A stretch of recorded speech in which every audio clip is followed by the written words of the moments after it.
Well, hello everybody, Jason of New Age Revolution Cave. It's Saturday. It is finally my weekend. Yes, my Saturday night is my only night of the week where I don't have to work the next day. So I enjoy Saturday nights a lot. And last night was fantastic. Last night is the kids' stay up night. So, we finished National Lampoon's Christmas Vacation, and then Finley got tired, so he went up to bed. And starting at about 11:30, Liam and I watched 4 episodes of The Wonder Years. And that's the joy of him, because he has he's totally in the binge mentality, because that's his generation, the binge generation. And I'm like, all right, 1 or 2 episodes were good, but it just keeps one. And his his famous move is after the episode ends, I'll just look at him. He'll be like, another one, and then all right, another one. So we started season 4 last night of The Wonder Years, and got through the first 4 episodes. I also realized that I don't have season 6 on DVD, which is insane, which makes no sense to me, whether I lost it or what, but I have to order season 6 so we can complete the set. But man, oh man, I've told you before how magical it is to watch The Wonder Years with the boy. So that was last night. Tonight, I'm just going to be up. I'm going to be up because everybody sleeps in tomorrow. Nobody comes down and bothers me until about 9:30, 10. And then Liam and I have our bowling league tomorrow. That's always a fun. So Sundays are good. Saturday nights are good. We'll be up late again tonight. I don't know why I'm telling you all that, because I share my life with you. That's why. All right. So Saturday on the program, we talk about memorable TV moments. Memorable TV moments. I think we're up to number 11. I think. Last week we talked about watching The Wonder Years with my kid. This week we're going to talk about something that's going to bore probably 97% of you. That's unavoidable. I can't help it. It's a very boring topic, but it's extremely important to me and to my childhood and my adulthood. So, memorable television moment number 11, maybe, whatever the title says, is my obsession at a very early age with the Professional Bowlers Association. And people start now clicking off and watching other stuff. Yes, the PBA, for you non-bowling fans, that means Professional Bowlers Association. I don't know why I loved bowling so early. I have no idea why, but I did. I did, and it was huge. It was just as huge as wrestling. I kid you not. I think wrestling was a little bit bigger, but bowling was like right there. And from an extremely early age, and I'll show you some of these pictures. I'm 5, 6, 7 years old. I have pictures of me bowling in my grandmother's living room with plastic bowling pins. And my great-grandmother, who I had until I was 12, she died when I was 12, my great-grandmother would sit on the floor and set the pins up. And so what I would do is I had to take things very seriously back then, even at 6. You can't set bowling pins up on a carpet. That's ridiculous. So I would use a Candyland board game. The board. I would use the Candyland board and turn it over and set the pins on that. And then, use the carpet. And then, my grandparents would have hardwood floors, and that would work even better. And I never could use the plastic ball that came with the plastic pins because they were the same weight. And that just doesn't work. See, again, I'm taking it way too far as even a 6-year-old. So I would always use a softball, a softball, like a baseball, as my ball. And that was almost the correct pin to ball weight ratio is real life. So yeah, I couldn't use that plastic ball. That was laughable to me at 5. So I would have to use the softball. And my great grandmother would sit on the floor and set the pins up and throw the ball back to me, and I would bowl. And then I got to a point where I had to keep score. So my grandfather would sit there, watching television, smoking his cigarette, and keeping score of my bowling shots. Well, so how does that play? Well, the PBA, the Professional Bowlers Association, was on TV.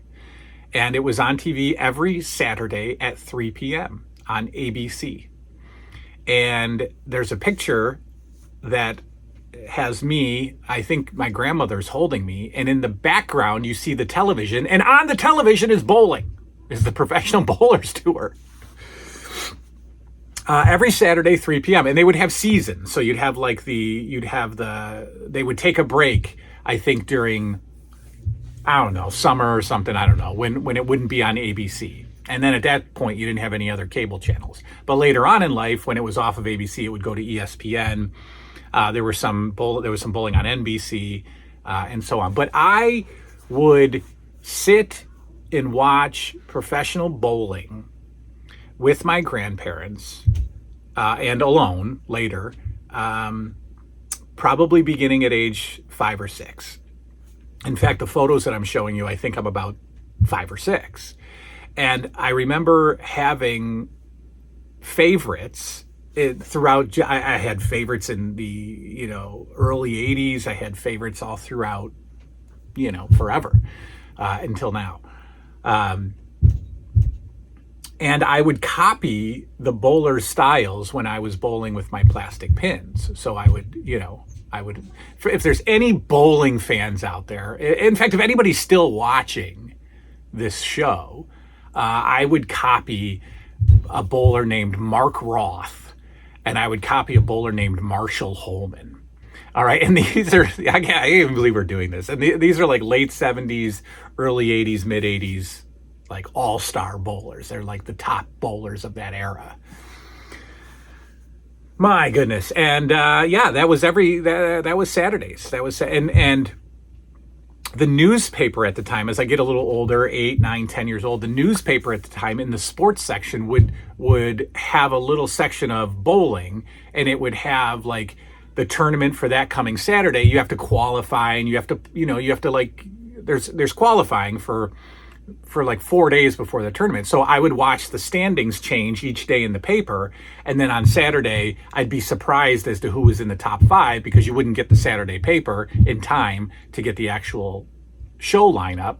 So I would know on Friday who's kind of got a shot, who's in, they took the top 5. The top 5 were on TV, and they bowl in a tournament to, whatever. The Professional Bowlers Association.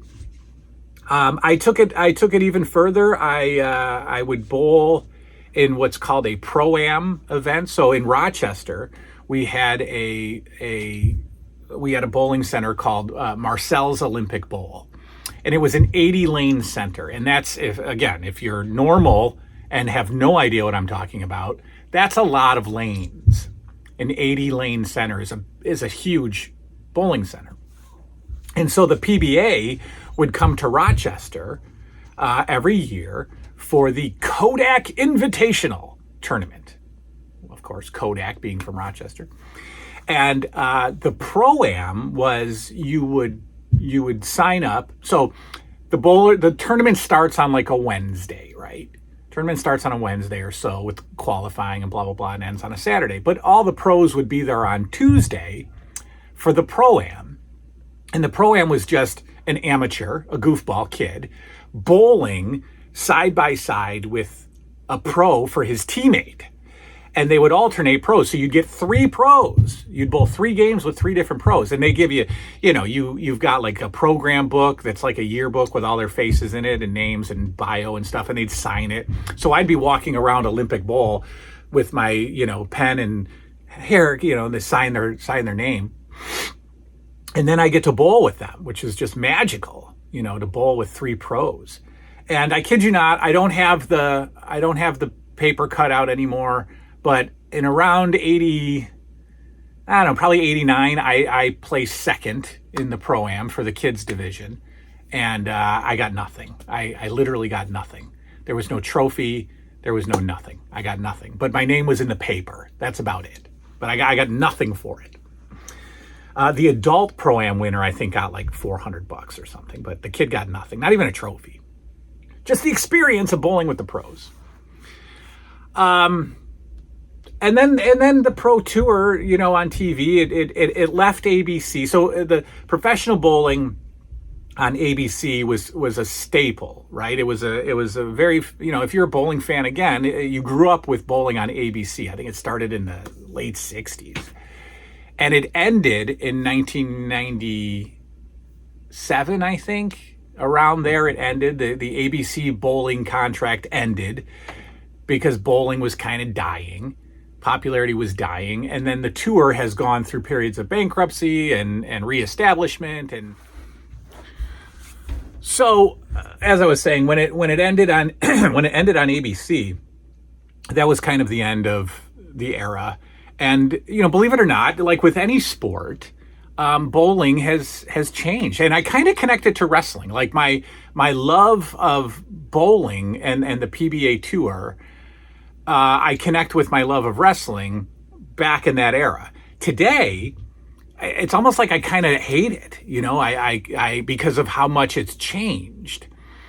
You know, bowling back in the 80s and the 70s and the 60s was honestly about skill. And bowling of today is now about just, you know, these ridiculously high-tech bowling balls that, you know, make the game so much easier. You know, back then there was skill and talent and strategy and, you know, aiming and precision and whatever. Now it's just stupid. So I don't even watch bowling today. Like everything else, I watch the old tournaments on YouTube.